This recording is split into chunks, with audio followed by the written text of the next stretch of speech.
আসসালামু আলাইকুম। Hello viewers, electric with plumbing YouTube channel থেকে আপনাদের স্বাগত। তো আজকের ভিডিও সাবমার্সিবল বোরিং থেকে টিউবওয়েল সেটিং। তো অনেক মানুষই 3 ইঞ্চি সাবমার্সিবল করে, 4 ইঞ্চি সাবমার্সিবল করে। তো যারা 3 ইঞ্চি সাবমার্সিবল করে তো তাদের একটা অসুবিধা আছে, এই বোরিংটা লাগাতে পারবে না।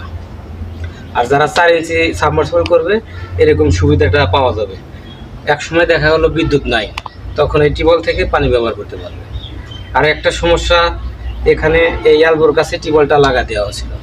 তো লাগা দেওয়ার পরে এখানে নড়াচড়া করে, নাটটা নষ্ট হয়ে যাওয়ার কারণে টিউবওয়েলের গোড়াটা ভাঙার সম্ভাবনা বেশি। তো তার জন্য আমি এখানে ফিটিং করে এরকম সিস্টেমটা করে দিয়েছি। এখন যদি এখান থেকে ফুল, এদিকে একটু আসো, এখান থেকে ফুল যদি আমি ঢালাই করে দিই, এটা কিন্তু সঠিকভাবে একদম আটকে যাবে সিমেন্ট বালুর দ্বারা। তো তখন টিউবওয়েলটা লাগা দিলে ব্যবহার করা যাবে ফুলভাবে। আর আরেকটা এখানে সুবিধা আছে, যদি মোটর নষ্ট হয়ে যায়, এক সময় দেখা গেল মোটরের ভিতরে কয়েলটা প্রবলেম, নষ্ট হয়ে গেছে বা চেঞ্জ করতে হবে, তখন এই ইউনিয়নটা খুলে সোজা টান দিলে আর এই টিউবওয়েল ঠিকই থাকবে, কোনো রকম সমস্যা হবে না। তুলে আবার চেঞ্জ করে আবার নতুনভাবে আবার সেট আপ করা যাবে। তো তাই আপনারা যখন বোর্ডিং করবেন, 4 দার বোর্ডিং করবেন, 3 দার যখন করেন না, 3 দার করলে আপনাদের সমস্যা হবে।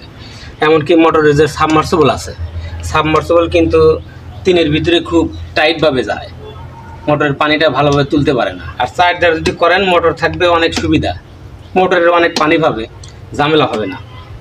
এই তো। আর ভিডিওটা অবশ্যই আপনারা না টেনে দেখবেন। ধন্যবাদ।